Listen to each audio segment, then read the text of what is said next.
কিছু কিছু জিনিস হারিয়ে গিয়েও জড়িয়ে থাকে। এই যেমন 90-এর দশক, মনে পড়ে যায় ইকোনো কলম ডাঙ্গুলি খেলা, অ্যান্টেনা ঘুরিয়ে টিভি দেখা সহ কত শত মজার স্মৃতি। যেন সোনায় মোড়ানো সেই সব দিন, যেখানে হেসে খেলে বেরিয়েছে আমাদের শৈশব। চলুন জেনে নেই 90 দশকে যাদের জন্ম, কেন তারা অন্যদের চেয়ে ভাগ্যবান। 90 দশকে ফেরিওয়ালা, আইসক্রিমওয়ালারা ছিল যেন হ্যামিলিয়নের বাঁশিওয়ালা। হাঁক শুনলেই পাড়ার সবাই মিলেমিশে ছুটতাম। ফেলে দেওয়া জিনিসপত্র দিয়ে পাওয়া যেত শনপাপড়ি, কটকটি ও মজাদার সব জিনিস। সেসব মুখে পড়লে মনটাই আনন্দে ভরে যেত। রঙিন হাওয়াই মিঠাইয়ের বাক্স ছিল যেন জাদুর বাক্স।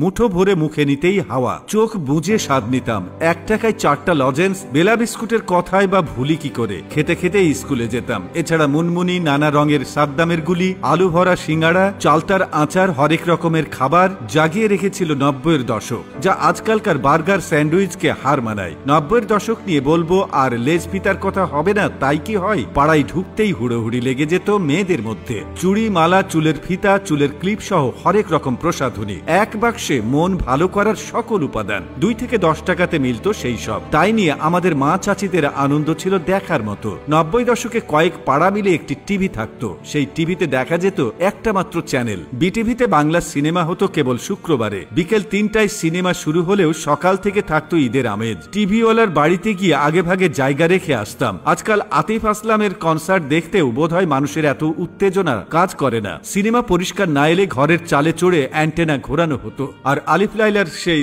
সিন্দেবাদ, মালাইকা, হামিরা, কাহেরমানের কথা কি আর বলবো। রাতে দল বেঁধে ছুটে যেতাম সেসব দেখতে। ম্যাকগাইভারের কথা মনে আছে? হাতের কাছে যা পেত তাই দিয়ে কিছু একটা বানিয়ে ফেলতো। রবিনহুড, রোবট, হারকিউলিস ছিল আমাদের শৈশব রাঙিয়ে দেওয়া এক একটা সিরিজ। সেসব মজা আজও ভোলার নয়। মন চাইলে আজ ইউটিউব, স্পটিফাইয়ে প্রিয় শিল্পীর গান শোনা যায়, কিন্তু আগে ফিতার ক্যাসেটের গানে ছুঁয়ে যেত মন। 4-5 বারের লোকেরা জড়ো হতো গান শুনতে, জমে যেত আড্ডা। ফিতার ক্যাসেট এলোমেলো হলে কাঠি ঘুরিয়ে ঠিক করতে হতো। আমরা খেলতাম নষ্ট ফিতা দিয়ে। মা বাবার চোখ ফাঁকি দিয়ে অন্য বাড়িতে ভাড়া করে আনা ভিসিআরে রাত জেগে সিনেমা দেখাটাও ছিল রোমাঞ্চকর। 90 দশকে এত এত গেমসের ছড়াছড়ি ছিল না, তাই বলে আমরা খেলতাম না। দারুণ সব খেলা খেলতাম। বিকেল হলেই ঘুড়ি নিয়ে মাঠে চলে যেতাম। আকাশে ঘুড়ি উড়িয়ে সুতা দিয়ে নিয়ন্ত্রণের মজাই ছিল আলাদা। কুতকুত, গোল্লাছুট, গাছদারি, হাডুডু, কানামাছি, ফুটবল খেলে ঘেমে টেমে সন্ধ্যায় পুকুরে ঝাঁপিয়ে পড়তাম।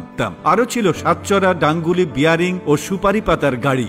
আহা, মন এখনো ছুটে যায় সেই সব শৈশবে। নতুন বই পেলে কি যে যত্ন করতাম, সুন্দর ক্যালেন্ডার কেটে মলাট দিতাম। 90 দশকে সিনেমার নায়ক নায়িকাদের মতোই আকর্ষণীয় ছিল তাদের ছবিওয়ালা ভিউ কার্ড। 1 টাকায় পাওয়া যেত সালমান শাহ, শাবনূর ও রুবেলদের ছবি। আমাদের সাইকেল চালানো নিয়ে বাঁদরামিও কম ছিল না। সব শেষে ছন্দে ছন্দে বলতে হয়, আহা, সেই সব দিন কত না রঙিন ছিল। এখনো স্মৃতিতে আঁকি। কোথায় যে সব হারিয়ে গেল, এখনো খুঁজে ফিরি সেই সব স্মৃতিগুলো।